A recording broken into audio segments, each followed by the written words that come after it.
Devant le centre des finances de Lille par rapport à une grève et un blocage, et je vais aller interroger un camarade gréviste pour qu'il nous donne un petit peu plus d'explications, le sens de cette grève, de ce blocage. Les raisons de ce blocage, de cette grève.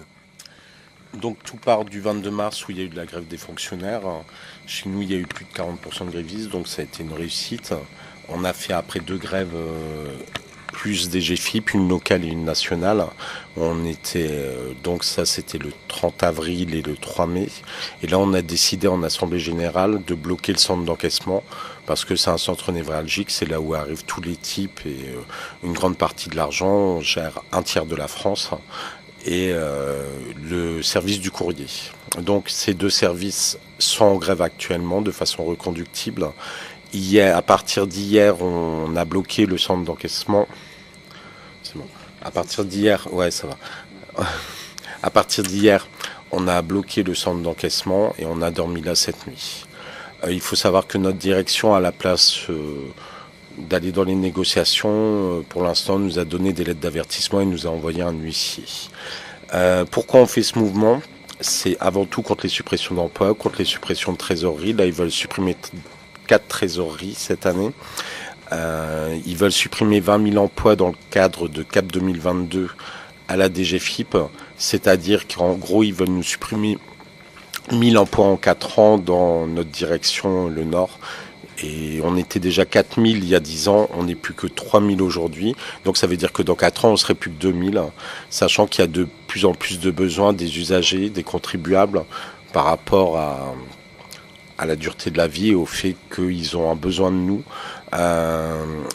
On nous dit qu'il y a de moins en moins de gens à l'accueil, c'est pas vrai, il y a de plus en plus de gens à l'accueil parce que justement il y a la crise qui est passée par là et les gens ont de plus en plus besoin de délais et tout ça. Et maintenant il faut être clair, les gens qui viennent nous voir c'est les plus précarisés.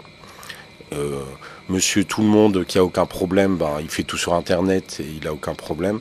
Maintenant, les personnes qui savent pas utiliser internet, c'est-à-dire les personnes âgées, les personnes qui ont pas internet pour des raisons financières, les personnes qui savent difficilement lire et écrire, ils ont besoin de nous et c'est ces gens-là qu'on veut mettre de côté. Enfin, c'est ces gens-là que notre direction veut mettre de côté. Donc c'est dans ce cadre-là qu'on se mobilise aujourd'hui. Et quel serait l'impact pour ces personnes qui sont à faible revenu, qui n'ont pas internet, ou je pense au cas où elles doivent demander un échéancier. Elles pourront par la suite le faire par internet ? Elles pourront le faire par Internet si elles ont Internet, mais là il faut savoir que par exemple notre direction vient de passer un accord avec la Poste et la Poste peut vous faire vos déclarations d'impôts moyennant 50 euros. Donc on n'est plus du tout dans le cadre du service public.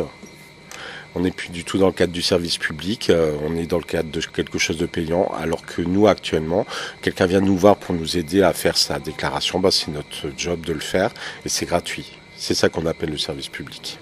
Donc si je synthétise, une personne qui ne paie pas d'impôts, qui ne sait pas faire sa déclaration, qui ne va plus pouvoir venir vous voir, va devoir payer 50 euros, ou risque de devoir payer 50 euros pour faire une déclaration d'impôt, alors qu'elle ne paie pas d'impôts. Tout à fait. Donc c'est un vrai sujet et elle doit obligatoirement faire sa déclaration parce qu'avec la déclaration, il faut un avis de non-imposition pour certaines choses. Donc ces gens-là, soit on va encore les mettre plus dans la précarité parce qu'ils laisseront tomber et ils feront pas les papiers. Et moralité, ils seront encore plus dans la précarité qu'aujourd'hui. Et c'est pareil pour quelqu'un qui demande des délais de paiement. Actuellement, il va à la trésorerie, il demande des délais de paiement. Demain, si la trésorerie est à 50 km parce qu'on ferme tout, il n'ira pas à sa trésorerie. Et moralité, il aura des agios parce que on lui prendra sur son compte bancaire, etc., etc.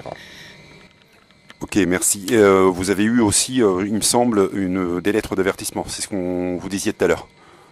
Est-ce que tu veux t'exprimer sur le sujet ? Alors par rapport aux lettres d'avertissement, il faut être clair. Ce qui s'est passé, notre directeur est venu nous voir hier, on occupait la nuit. La direction générale, donc à Bercy, ne voulait pas qu'on occupe. Donc ils veulent nous mettre la pression par cette lettre d'avertissement. Voilà, ils nous l'ont donné, ils sont contents. En même temps, ça nous fait pas peur, quoi. On est là pour un certain temps. Le but, c'est d'arriver jusqu'au 22 mai. Donc on va poursuivre notre but dans ce cadre-là. Et pourquoi le 22 mai, tu peux me rappeler ? Oui, le 22 mai, donc on est en pleine convergence des luttes. Il y aura, c'est une journée fonction publique de tous les fonctionnaires, État, hospitalier et territorial. Donc c'est en attendant cette journée-là qu'on on veut faire la jonction avec cette journée-là. Maintenant, il faut savoir qu'hier, par exemple, ici, on n'était pas seul. Il y avait des pompiers qui étaient avec nous. Il y avait aussi des collègues des unions locales ainsi que des étudiants qui étaient venus pour nous soutenir. Bon, c'est bien cette solidarité. Bon, en tout cas, bon courage et merci.